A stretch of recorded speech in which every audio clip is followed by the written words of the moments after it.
नमस्ते सभी साथियों को। मैं आज एक छोटी सी बात आपको बताने के लिए ये वीडियो बना रहा हूँ कि एक हमारे साथी ने मुझे मैसेज भेजा कि हमारे गांव में पुरानी बिल्डिंग है और डिपार्टमेंट की तरफ से चिट्ठी आई है कि इसका एस्टीमेट बना करके इसका मतलब दूसरा टेंडर जारी कर दिया जाए और इसके अंदर नए कमरे बना दिए जाएं। तो गांव वालों का ये विचार है कि वो सब कुछ सही है, वो जो कमरे हैं वो बिल्कुल ठीक हैं, केवल छत और फर्श में कुछ दिक्कत है तो केवल उसका रिपेयर करवा दिया जाए। तो इसके ऊपर सलाह बनी गांव वालों की और वो सजेशंस लेना चाह रहा था। अब मैंने उस साथी को जब बताया उसका सलूशन तो मेरे दिमाग में ये आया कि ये तो समस्या बहुत से गाँव में होगी कि आपकी ज़मीन है और उस पर आपके गांव में स्कूल कभी बनाया हो आपके पुरखों ने, और ये अभी तक बहुत से लोगों को नहीं मालूम है कि उनके गांव की जो सामूहिक ज़मीन है या जो गांव की जो ज़मीन है, स्कूल की ज़मीन है, उसको सरकार ने हथिया लिया है या अभी हथियाना बाकी है। तो इसके लिए बहुत आसान सा एक तरीका है कि आप या तो ऑनलाइन भी चेक कर सकते हैं या फिर आप जा कर के अपने पटवारी से पूछ सकते हैं। इस सारी प्रक्रिया में पटवारी बड़ी शिद्दत से शामिल रहा है और अब समझ में आ रहा है कि ये जो सरकारी नौकर है इनको इतना नीच क्यों करते थे हमारे पुरखे, क्योंकि इन नौकरों की मदद से ही, यानी कि हमारे लोगों को किराए पर लेकर ही हमारा सत्यानाश किया जाता है। तो आज जो हमारा सत्यानाश करने का काम कर रहे हैं वो हमारे स्कूल के टीचर्स हैं, हमारे बच्चों की पूरी पीढ़ियां बर्बाद कर रहे हैं। फिर कॉलेज यूनिवर्सिटी वाले टीचर्स की बात हो रही है, फिर पटवारी का काम यही, तहसीलदार, डीसी, एसपी और जितने पुलिस वाले बाकी के लोग हैं, ये सारे डिपार्टमेंट, मतलब जिन डिपार्टमेंट्स का मैंने नाम नहीं लिया, इवन एग्रीकल्चर यूनिवर्सिटी के जो प्रोफेसर्स हैं वो भी उन दवा कंपनियों के, फर्टिलाइज़र कंपनियों के दलाल बने हुए हैं। और इस तरह से बहुत से ऐसे काम जो सरकारी मुलाजिम नहीं कर रहे हैं, वो प्राइवेट दुकानदार की तौर पे कर रहे हैं, वो भी इन्हीं के एजेंट बन कर के काम कर रहे हैं। तो मुझे ये समझ में आया कि क्यों व्यापार को इस मध्यम बोला और खेती को सर्वोत्तम क्यों बोला गया। खेती से जुड़े हुए मुद्दे और कैसे हमने जब डिटॉक्स को डिकोड किया डॉक्टर सूजन ने, तो मैं बड़ा हैरान रहा। मैं उनकी पीडीएफ के साथ आपको एक वीडियो शेयर करूंगा, बहुत नॉलेज वाली वीडियो वो रहेगी। और हम ये कोशिश कर रहे हैं कि ये जो नीडर इंडिया वाला चैनल है इसके बहुत जल्दी 1 लाख सब्सक्राइबर हो जाएं।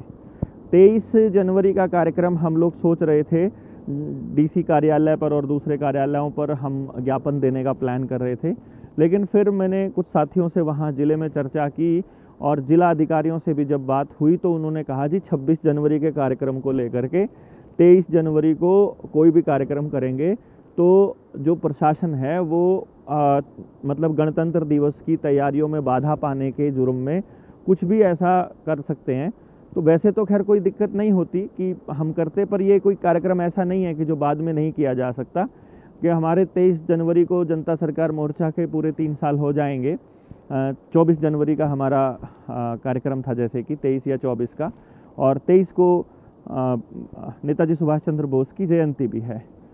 फिर भी मैं यही कहूँगा साथियों को कि 24 वाला जो कार्यक्रम है उसको हम अभी होल्ड पे रख लेते हैं कि ये हम फिर कभी कर लेंगे जब हमारे पास हर गांव के अंदर संख्या हो जाएगी और जब प्रशासन हमसे डरेगा।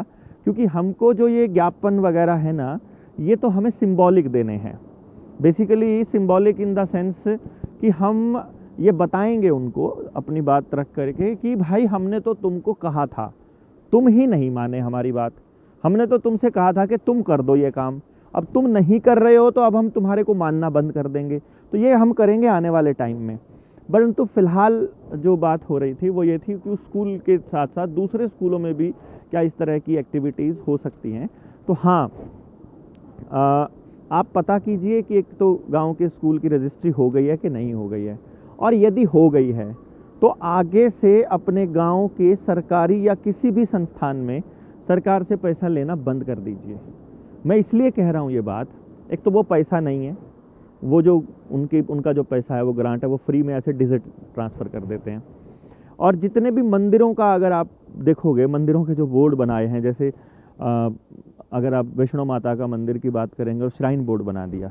उसका हवाला ये दिया कि जो वहाँ पर मैनेजमेंट कमेटी थी उससे संभल नहीं रहा था, पैसे को लेकर के उनके बीच में झगड़ा था, तो डीसी के अंडर में वो कर दिया। कहीं पर भी आप जाओगे वहाँ हर मंदिर को इन्होंने प्रशासन के अंडर ले लिया है। तो अब जितना भी पैसा वहाँ इकट्ठा होता है वो सारा का सारा पैसा अब खाते में जाता है। पहले वो जो मंदिर हैं वो ऐसे संस्थान हुआ करते थे जो समाज का काम करने के लिए आगे आते थे, और फिर बाद में मंदिरों को कुछ लोगों ने धंधा बना लिया, मंदिर के इस पूरी प्रोसेस को ही प्रोफेशन बना लिया ये समझ करके।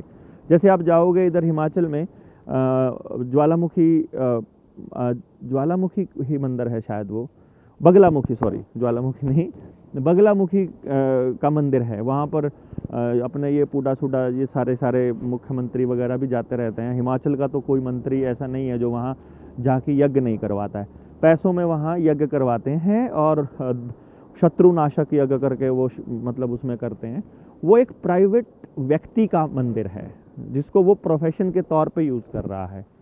उसने वो अब वहाँ कोई दिक्कत नहीं है तो अब आएगा नहीं वो सरकार के अंडर, तो जितना पैसा चढ़ावा वहाँ आता है वो उसका है। और वहाँ जितने पुजारी पुरोहित यज्ञ करने वाले लोग बैठे हैं वो सैलरी पे हैं। वहाँ पर पूरा एक कॉरपोरेट कल्चर है, मंदिर के बिजनेस का, इस श्रद्धा के बिजनेस का। तो इसके तो हम इस पे तो चर्चाएं बाद में करेंगे कभी, ये कंट्रोवर्शियल चीज़ों पे हमें ज़्यादा नहीं करना चाहिए। पर फिलहाल जो बात हो रही थी वो ये थी कि जो आपके गांव की जो ज़मीन है वो ज़मीन अभी तक पहले हो सकता है कि बची हुई हो, आपके सरपंच ने उसको नहीं करवाया हो रजिस्ट्री। यदि आपके गांव में लाल डोरा टूट गया है, कुछ लोग साथी पूछ रहे थे ये लाल डोरा क्या होता है। हमारे बुज़ुर्गों ने एक थ्योरी अपनाई थी कि अगर किसी जगह पर किसी गाँव के रिहायशी इलाके के अंदर अगर रजिस्ट्री होनी शुरू हो जाएंगी तो वो रजिस्ट्री का मतलब होता है, कागज़ बनने का मतलब है सिस्टम के अंडर आना, और इस बात को वो अच्छे से समझते थे। तो जो रिहायशी इलाका है वहाँ पर जो लेन देन है अपने प्लॉट्स का और उनका, आप कैश दीजिए या पैसे ट्रांसफ़र कीजिए और आपका जो कब्ज़ा ले लीजिए अपनी जगह का। तो इसमें अपने बाड़े हैं, खेत हैं, गितवाड़े हैं, अपने घेर हैं, अपने घर हैं, वो एक दूसरे से अदला बदली करने के लिए उनको किसी कागज़ की या किसी रजिस्ट्री की ज़रूरत नहीं पड़ती है, क्योंकि गांव में जितना सारा कुछ है वो भरोसे पर चलता है और गांव में बाहर का आदमी कोई आकर रहता नहीं है। और अगर कोई झगड़ा भी होता है तो पंचायत के माध्यम से उसको सॉल्व कर लिया जाता है। इन्होंने पहले पंचायती सिस्टम को ख़राब किया, खाप व्यवस्था को बर्बाद किया और पंचायती लोगों को विधानसभा में ले जा करके इन्होंने ठग बना लिया। अब लोकसभा विधानसभा में अब इन्होंने उस सिस्टम को तोड़ करके ये दिखा दिया गांव वालों को, ये समझाने में ये कामयाब होने जा रहे हैं कि समाज में कोई किसी का नहीं है और ये लोग पंचायत की बात नहीं मानते हैं, इसीलिए हमको ये सब करना पड़ेगा कि सारा सिस्टम सरकार के अंडर कर दें और फिर रजिस्ट्रियाँ करवा दें हम लोग। तो घरों की रजिस्ट्री हो जाएगी तो लाल डोरा टूट जाएगा। लाल डोरे का मतलब है रिहायशी इलाका, जहाँ की रजिस्ट्री नहीं होती है, जहाँ का कोई डॉक्यूमेंट नहीं बनता है। जब तक आपके पास कोई डॉक्यूमेंट नहीं है पूरे गांव का, तब तक आप उस जगह के असल मालिक रहोगे यूनिवर्सल लॉ के मुताबिक। यूनिवर्सल लॉ क्या कहता है कि जहां आपका कब्जा है वहीं पे आप मालिक हो। अभी भी जब आप लाल डोरे के लिए जब उसकी रजिस्ट्री करवाओगे अंदर अपने घर की, तो भी आप ही का सर्टिफिकेट चलेगा और आप ही को लिख के देना है कि मैं 10 साल से ज़्यादा यहाँ रह रहा हूँ, ये मेरा है। तो इसमें कोई आप ही का सर्टिफिकेट चलना है तो फिर आप अभी उनसे क्यों ले रहे हो सर्टिफिकेट? भाई वो आपसे सर्टिफिकेट लेके आपको देते हैं। जैसे आपको ड्राइविंग लाइसेंस लेना है तो आप पहले अप्लाई करते हो उनके यहाँ, आप खुद ऐसे हाथ जोड़कर ये कहते हो कि मेरी आज़ादी आप ले लो और गुलामी दे दो। वो कागज़ जो है वो गुलामी की निशानी है। तो जो आपकी साइन की जहाँ ज़रूरत पड़ती है, असल में सिग्नेचर जहाँ भी होते हैं, वो आपकी कंसेंट है वो कि भाई अब मैं गुलाम होने के लिए तैयार हूँ। तो इस तरह से ये होता है। अभी गांव की उस स्कूल की हम बात करते हैं, तो जिस भी भाई के गांव में इस तरह के माहौल है जहां अभी तक रजिस्ट्रियां नहीं हुई है, तो वहां सरकार से ग्रांट मत लीजिए, क्योंकि सरकार आपको ग्रांट देगी थोड़ी और ज़मीन पे कब्जा करेगी पूरा। अभी स्कूलों में जो पैसा आ रहा है, जितनी भी बिल्डिंग बरामदे वाली आप देख रहे हो सॉरी, ये लाल ईंटों वाली, ये सारी की सारी बिल्डिंग्स एसएसए के अंडर आई हैं।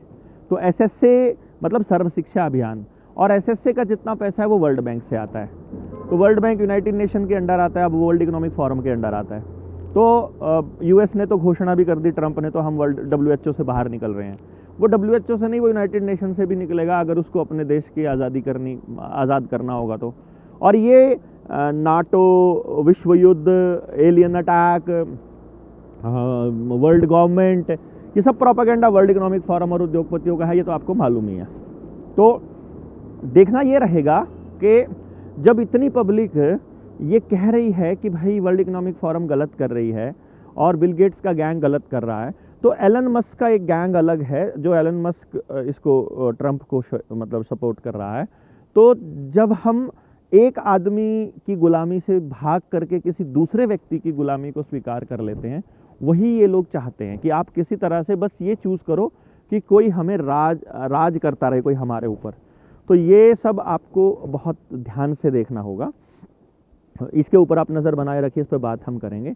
तो वर्ल्ड इकोनॉमिक फोरम का जो पैसा जब आता है हमारे यहाँ पर, तो उसको आप इस एंगल से समझिए कि आपने प्लॉट, आपके खानदानी प्लॉट है अगर, और मकान बनाने के लिए आपने लोन लिया, तो प्लॉट के डॉक्यूमेंट वहाँ जमा होते हैं। और जब अगर आप मकान की वो जो EMI है, जो उस मकान की, जो उसके लोन की EMI है, वो नहीं चुकता कर पाओगे, तो वो पूरा मकान ज़मीन के समेत जो आपका खानदानी था, जो आपका पुश्तैनी था, जिसका आपने लोन भी नहीं लिया था, वो भी हड़प लेगा बैंक। तो इसको आपको क्या समझना है कि जब आपके गांव में इंटरलॉकिंग वाली वो बनेगी, टाइलें लगेंगी, जब आपके गांव में कुछ भी ऐसी चीज़ लग जाएगी जो अभी वर्ल्ड इकोनॉमिक फोरम या यूनाइटेड नेशन से आ रही है, या वर्ल्ड बैंक से पैसा जिसका आ रहा है, विदेशी सहायता या कर्जे से जो पैसा आ रहा है, तो समझो उस जगह के डॉक्यूमेंट वहाँ चले जाएंगे और आप साइन करके दोगे। तो इसीलिए वो रजिस्ट्रियाँ हो रही हैं बेसिकली, ताकि वो पूरे गांव को, अभी देखो क्या है कि आपका आधार कार्ड चला गया है अगर, और आपने ये सारी IDs बना ली हैं, अपार ID, फैमिली ID, रजिस्ट्रेशन वाली, किसान रजिस्ट्री करवा रहे हैं अपने कुछ पैसों के लिए, चंद पैसों के लिए, वो अपना सारा डॉक्यूमेंट उनको दे रहे हैं। अभी तो वो एक उनका कौन है, वो एडवोकेट भी है जो इनका उपाध्याय करके, जब उससे वो पूछ रहा था अजीत अंजुम, तो वो क्या कह रहा था उनसे कि अभी एक बार आधार से जुड़ने दो सारे डॉक्यूमेंट, फिर इन किसानों को हम देखेंगे अच्छे से, तसल्ली से, घर पर बैठे बैठे सारे अकाउंट सीज करेंगे हम लोग, और ये कर नहीं पाएंगे कोई आंदोलन। वही बात हम लोग आपको बता रहे हैं पिछले 5 सालों से। तो आप बाकी कैसे लेते हैं इसको आप देख लीजिएगा, 5-6 साल हो गए हैं इस पे, पूरा प्रोसेस पे जगे हुए। तो ये जब आपके सारे डॉक्यूमेंट बन जाएंगे, तो गांव के डॉक्यूमेंट भी बन जाएंगे, वो रजिस्ट्रियाँ वहाँ गिरवी रख करके आपको पैसा मिलेगा। ये जितना भी आपका बीमा हो रहा है, जितनी आभा ID बन रही हैं, जितना पेंशन मिल रहा है, जितना पैसा मिले, वहीं से आ रहा है। यूनिवर्सल बेसिक इनकम इसी का हिस्सा है, यानी पैसा देंगे और आपको चुप रहने के लिए मजबूर करेंगे। अब आपको देखना है कि आप अपने बच्चों की गुलामी को स्वीकार करते हो या इसके लिए कुछ अपना फाइट करते हो। ये डिपेंड करता है समय के ऊपर और आपके समझ के ऊपर। अभी इसके अंदर ये जानना होगा आपको कि आप यहाँ क्या करते हैं, इस पे आपका क्या स्टेप रहेगा। ग्राम सभा की मैंने बात बताई थी कि ग्राम सभा इस देश की, इस दुनिया की सर्वोच्च संस्था है। सुप्रीम कोर्ट भी ग्राम सभा के किसी आदेश की अवहेलना नहीं कर सकती। कोई SP DC की कोई औकात नहीं है वो ग्राम सभा के उस आदेश की अवहेलना कर दे। तो ग्राम सभा अपने लेवल पे सबसे मजबूत है, और 18 साल से बड़ा हर आदमी ग्राम सभा का मेंबर है, चाहे उसका वोटर कार्ड बना हो ना बना हो, कोई आई कार्ड हो या ना हो।